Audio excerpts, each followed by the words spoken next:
కుక్కల గురించి మాట్లాడింది, మనుషుల గురించి కూడా మాట్లాడింది రేణుదేశాయ్ గారు.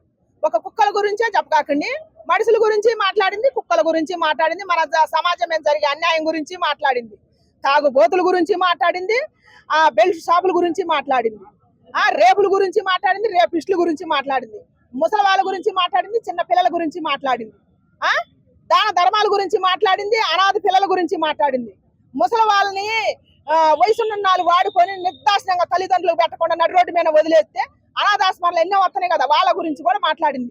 అన్ని ప్రతిదీ మాట్లాడింది. అడవి అంతరించిపోతుంది, మన నేచర్ పాడైపోతుంది, దాని గురించి కూడా మాట్లాడింది. ప్రతిదీ మాట్లాడింది ఆ తల్లి. కరెక్ట్ గాని వాళ్ళకి బుద్ధి లేదు. వాళ్ళకి కరెక్ట్ కాదు అన్నప్పుడు వాళ్ళు పోయి అడవిలో ఉంటే బాగుంటుంది. సమాజాన్ని పాడు చేయొద్దు అట్టోళ్ళు. ఇంకోటి ఏంటంటే కుక్కర్ని అలా చంపొద్దు అని చెప్తున్నా తప్పు పడుతున్నారు చాలా మంది. సుప్రీంకోర్టు తీర్పునే తప్పు పడతారు అన్నట్టు మాట్లాడుతున్నారు. అవును, కుక్కనే అట్ట చంపడం ధర్మం కాదు. మనుషుల్లో కొంతమంది మృగాలు ఎట్టుంటారు, కుక్కల్లో కూడా కొన్ని ఉంటాయి. కాబట్టి కుక్క వెళ్ళిపోయిందో నేను చెబుతామ్మా. కుక్క గౌరీదేవి, గౌరీదేవి అనమాట ఆ తల్లి. ఆ తల్లి ఇంటి ముందులుంటే గ్రామ సింహం అనేది ఎందుకు? కుక్కకే కదా ఆ పేరు వచ్చింది. సింహం తర్వాత కుక్కకే వచ్చింది ఆ పేరు. గ్రామ సింహం గౌరీదేవి అని. కాలభైరవ అని గుడి కూడా ఉంది. కాలభైరవుడి గుడికి పోతే మనకి కొంతవరకు భూతపేత ప్రసాదాలు పెడితే పోతాయని ఆ చరిత్ర కూడా ఉంది. ఇంటింటికి ఊళ్ళల్లో కూడా కుక్కలు ఉన్నాయి. సిటీలలోనే పారం కుక్కలు తెచ్చి పెంచుకుంటారు, కానీ ఇంటింటికి మన తెలుగింటి కుక్కే ఉంది. మన బ్రీడే ఉంది. పరాయి దేశాల బ్రీడ్ లేవు కుక్కలు. అందుకని కుక్కకు చాలా ఇలువ ఉంది. మనిషి కన్నా కుక్కకే ఎక్కువ వాల్యూ ఉంది. మనిషికి విశ్వాసం ఉండదు. ఇప్పుడు పెడితే ఇప్పుడే, ఇంకాసేపు పెడితే ఇంకాసేపే తిని పక్క చేపలు కాల్చే రకం మనిషి జాతి. కుక్క జాతి నువ్వు పెట్టిన పిరికటి అన్నానికి ఆ తల్లి విశ్వాసం చూపెడుతుంది. ఎందుకంటే మేము 3 కుక్కలను సాధినాం, ఒక కుక్కను కాదు సాధి. నిన్న మననే మాది కుక్క చచ్చిపోతే మా ఆయన ఏం ఏడ్చిండు, నేను కూడా ఏడితే మా కొడుకు అవతల నుంచి మళ్ళీ ఇంకో కుక్క తీసుకొచ్చి పెట్టిండు.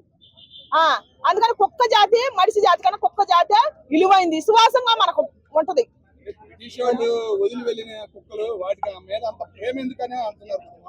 వాళ్ళు వదిలే ఎందుకు వెళ్ళిపోయారు? వాళ్ళు వదిలి వెళ్ళిపోయిన కుక్కలే తెచ్చి ఇప్పుడు మన వాళ్ళు ప్రేమ చూపించేది. కడుపును పుట్టిన వాళ్ళు మేము చూపించలే. కడుపును పుట్టిన వాళ్ళు సంకలు వేసుకొని తిరగట్లా. పరాయి దేశ కుక్కలు సంకలు వేసుకొని తిరుగుతారు నా తల్లి అని సిగ్గు లేకుండా. మన దేశం మీద పుట్టిన కుక్కలు చాలా ఉండేగా, మరి వాటిని వేసుకొని తిరగచ్చుగా, వాటికి పెట్టచ్చుగా. వాటికి పెడితే ఈది కుక్కలు కావుగా, ఇక స్వయం విహారం చేయవుగా, పిల్లల ప్రాణాలు తీయవుగా. బుద్ధి ఉండాలా మాట్లాడతానికి. అదే మాట్లాడింది. అంటే కర్మ అన్నది ఒకటి ఉంటది, దాన్ని నేను గట్టిగా నమ్ముతాను. సో మీకు తిరిగి ఇట్లాంటి పరిస్థితి వస్తుంది అని సుప్రీంకోర్టు జడ్జిలకు వార్నింగ్ ఇచ్చింది.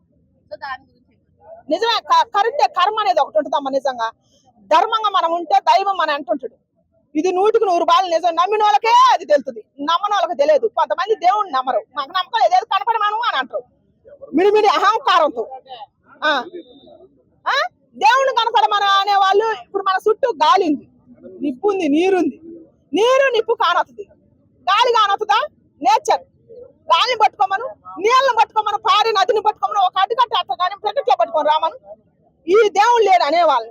అందుకని దయచేసి నమ్మాలా. మనం నమ్మితేనే మనకు అన్ని తెలుస్తాయి. నమ్మంది మనకేం తెలుస్తుంది? సృష్టిని అధర్మంగా మాట్లాడొద్దు.